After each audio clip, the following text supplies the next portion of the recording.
Hey everyone, welcome to more reading in The Richest Man in Babylon by George S. Clason. Now, we're starting chapter 6, and I think I'm going to take a couple days to do this one. But for this one, I actually just want to read the beginning paragraph and the next sentence because I just love it. It's a really good story of what happens when we start to just get a little bit of money and how it can affect us because of what other people can do.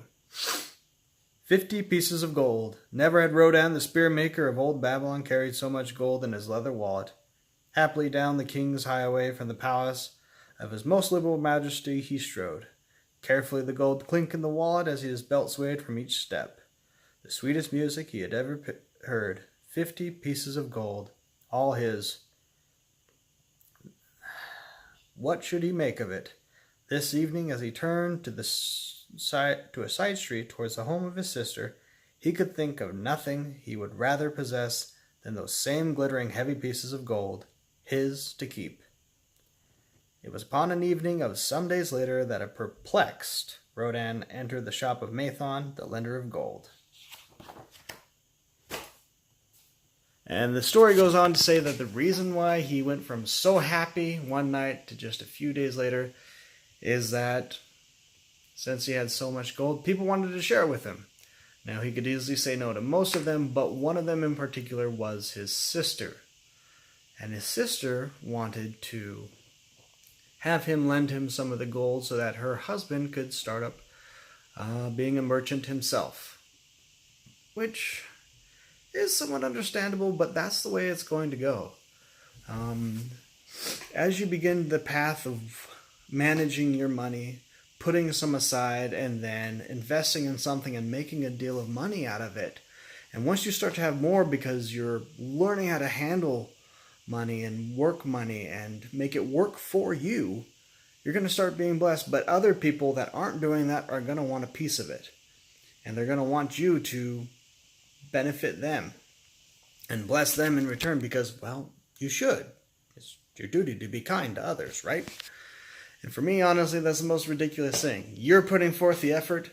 You are the one making all the hard work and all the effort to make what you need to earn, and you're being blessed for it. And then people, sometimes those that barely even know you, even though they're relatives, will now come out of the blue and say that you should bless them because you're not a nice person if you're not. It's the most ridiculous thing.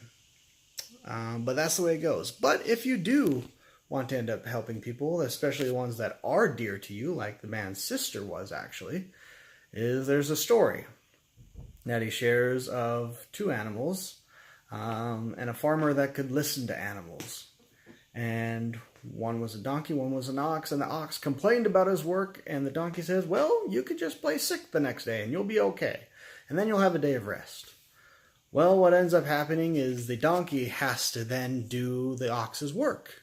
Because they say the ox is sick, and it's like, well, the work needs to be done. So, in turn, the donkey has to do the ox's work for a whole day. Even though he was just trying to help him.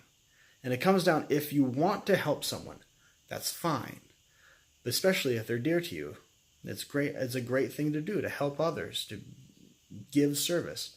But when you do help someone, don't take their burden upon you. Give them a way to empower themselves, to make themselves better. If all you do is take their burden upon you, one, you drain yourself, but two, you've done nothing for them. It's not a true favor and it's not a true service. So those are the two first lessons of the chapter 6, the gold lender of Babylon. In that, when you start to make money, when you start to be blessed, when you start to work hard and be blessed for it, other people are going to want to try and take a piece of that. And you need to understand when to say no and when to say yes. And we'll understand that a little bit better tomorrow when I come back. But also, when you do want to help people and give service, don't give the kind of service where you're just taking their burden upon you. Find a way to empower them, to make them stronger, to do it themselves. And that will bless them, truly bless them, and it won't drain you in worthless ways. So find service, but don't take their burden on you. Help them take on their own burden and give them the strength that they need, because they're going to need it even when you're gone. So that's what we have for tonight in The Richest Man in Babylon. Thank you as I continue my journey to be a millionaire. And I will see you with more reading tomorrow. Take care.